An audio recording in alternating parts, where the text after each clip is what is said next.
Hey everyone, it's Tim from smarthomemastery.com here, and today's video is going to be a little different. I want to do a short video on this American flag shelving unit that I built. This is actually part of a kind of a mini series I think I'm going to do about the office that I'm building in my basement for my work, and I'm going to be moving down here from my home theater, so I can actually get out of my home theater and get that finished up. So this is one of the first things I've done, besides obviously finishing the ceiling and walls and everything that you've seen here. Not going to do any videos on that. That's not what my channel is about. But I thought I would just do a really quick one here and show you how I did this American flag shelving unit, because I think it came out pretty cool. So all the links, all the material that I used are going to be in links in the description, so check that out there if you are interested in doing this.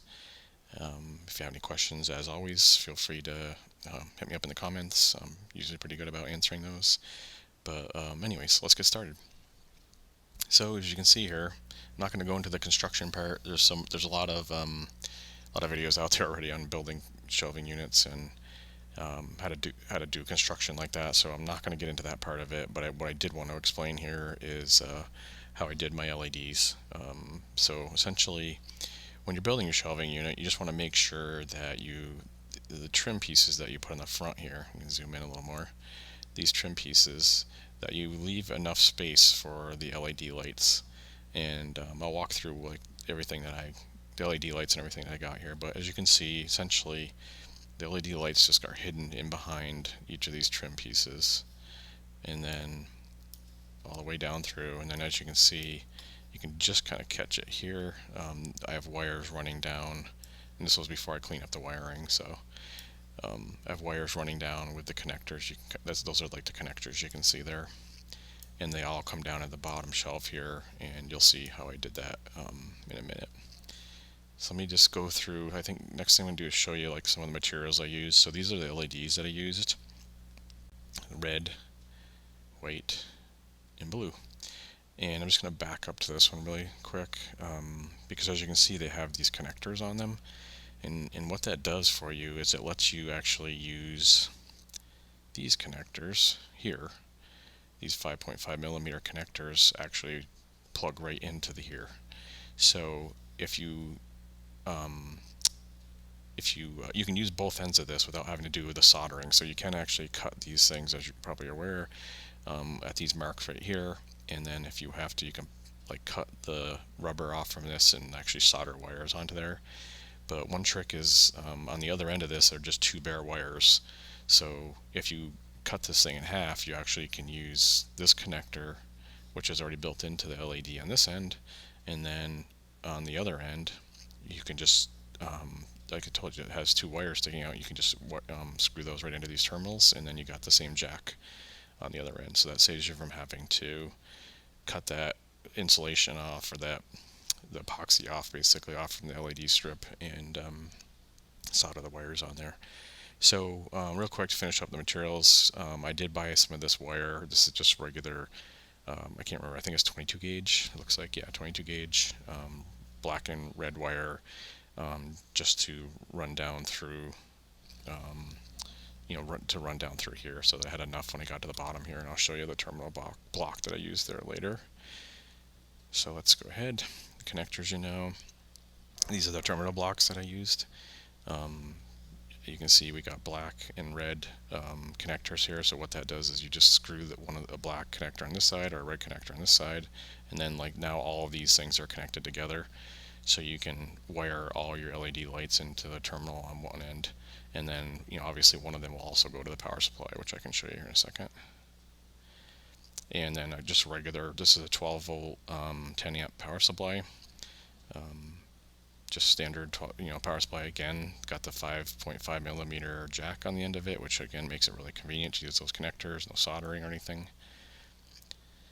So I wanted to start off with this picture here, because this gives you an idea. If we zoom in down here, you can see this is again all rough before I had everything cleaned up.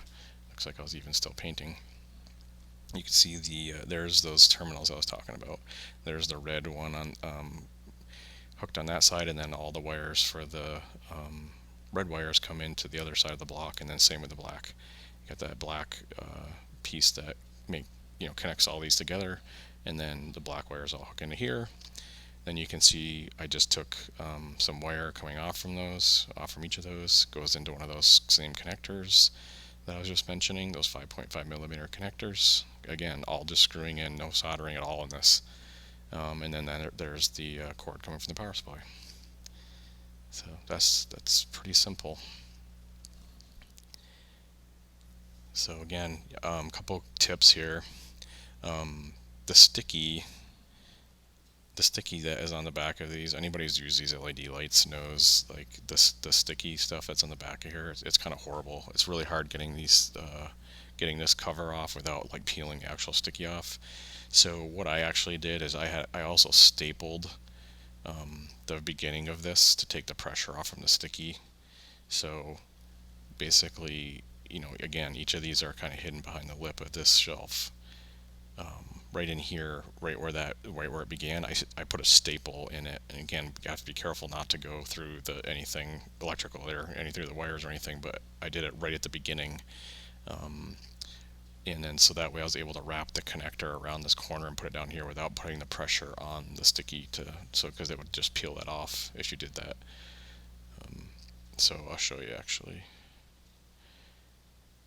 So I put the staple about right here, like right in there.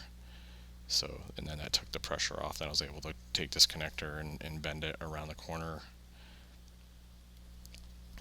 around the corner of the shelf. And again, all the wiring came down through here.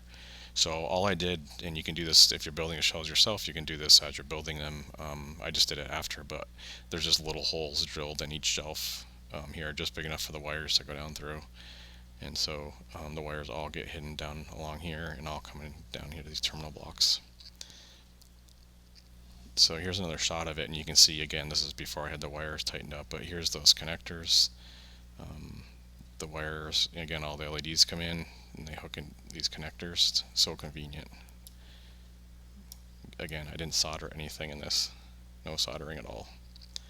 So if you don't want to worry about having to solder, this works really well. The blue one, I actually had to drill a hole through this shelf too to get the wires over through here. So the blue LEDs that are again up behind this top one, that wire just continues over to here and then goes down with the rest of these. So like all the wiring comes right to that one corner.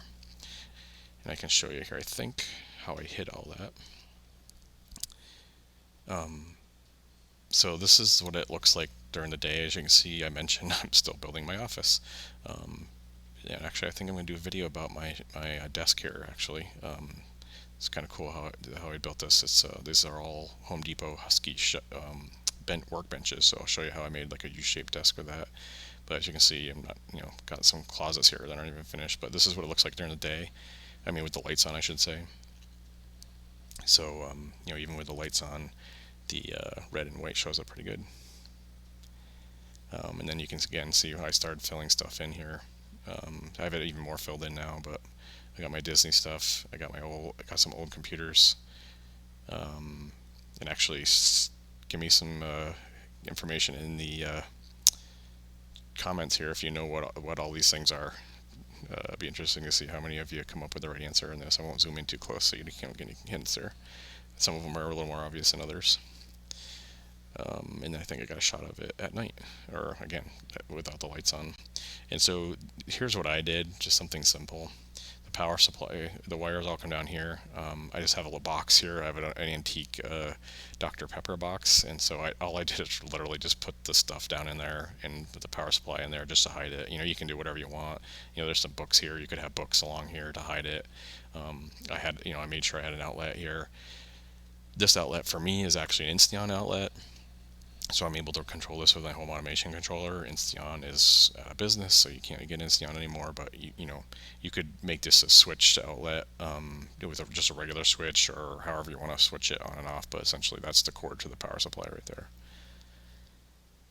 So that's it. Again, I wanted to make this a short one. Show you quickly how I was able to make this. What I think came out pretty good. American Flag Shelving Unit. Inspiration came from my grandfather's. This is my grandfather's flag. He was in World War II, And so that's where the inspiration for this came from, actually. And then decided to put in some of my own, personal stuff as well. So, any questions or comments, please leave them down below. Please subscribe. Please like this. Again, all the materials that I just went through here are going to be in the description. And so, if you have any questions, shoot me a comment, and please hit that like button. Again, subscribe, and we'll talk to you later. Thanks.